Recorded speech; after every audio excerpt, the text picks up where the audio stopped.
Morning po. Breakfast natin dito sa office.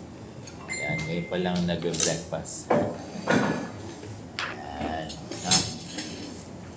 Ulam namin ay iskabetsi. Iskabetsi ang dalagang bukid. Luto to ni Erin. Tsaka yung ano to, adobo. Ano pata, sir? Yung mga kasama ko, mga staff namin. Morning po, Ma'am Irene. Thank you po. Aha. Sige, sige.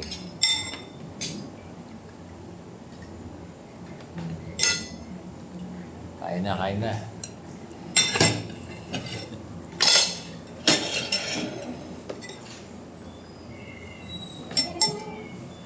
Ito. Adobo. Ano na, adobo. Yan. Kain na. Tapos, iskabetsi. Kumusta po? Iskabetsi ito, no? Na dalagang bukid. Sarap to. Bagong luto ito. Yan, no? Bagong luto. Yan. Luto ni Eri. Wala sister, no? Ano sa Dumaguete na, sir? Ito po yung magawa natin, no? Laser benjo, eh. Ito po. Adobo. Up. Wait lang.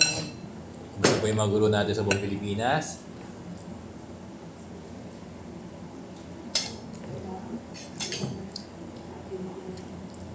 Ano to? Breakfast. Adobo.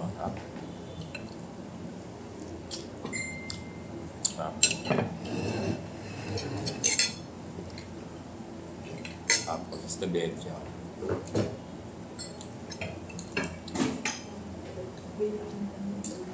Kaya ka na, Maria.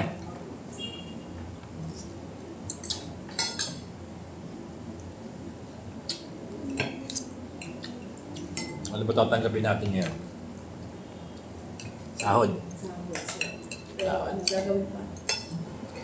Sahod na ngayon, di ba? Kailan sahod? Bukas na. Mahal na kayo? Kami baka bukas pa lang.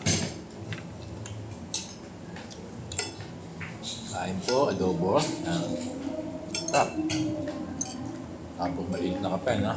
Bumukbang serbong.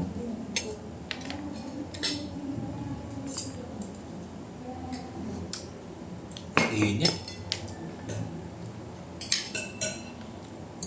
May kamay, oh. Kulay nung kutsara ko, kulay gold, oh. Iskabetsi, sarap po. Sarap ba? Sarap, sir. Lagi dyan, ha? Bilang na, hindi kami nag-uul ng ganyan. Sarap. Kaya ng maga lang yan, iluto na Erin. Bakit? Ika lang. Dalagang bukid na lapad. Hindi ko sana. Bilang parang taon na yan. Diba dalawang klase dalagang bukid, eh. Isang bilog at saka isang lapad, na?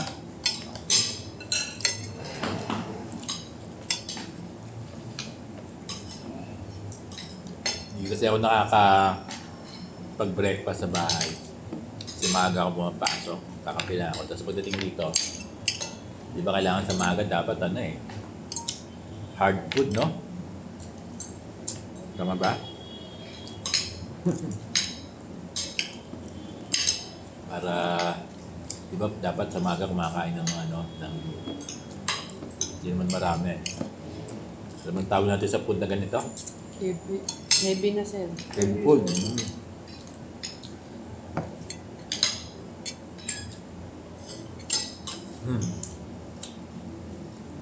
Kaya dito na ako kumakain sa school. Araw-araw ng ano ito? Brunch. Breakfast sa kalas. Rock. Sabo.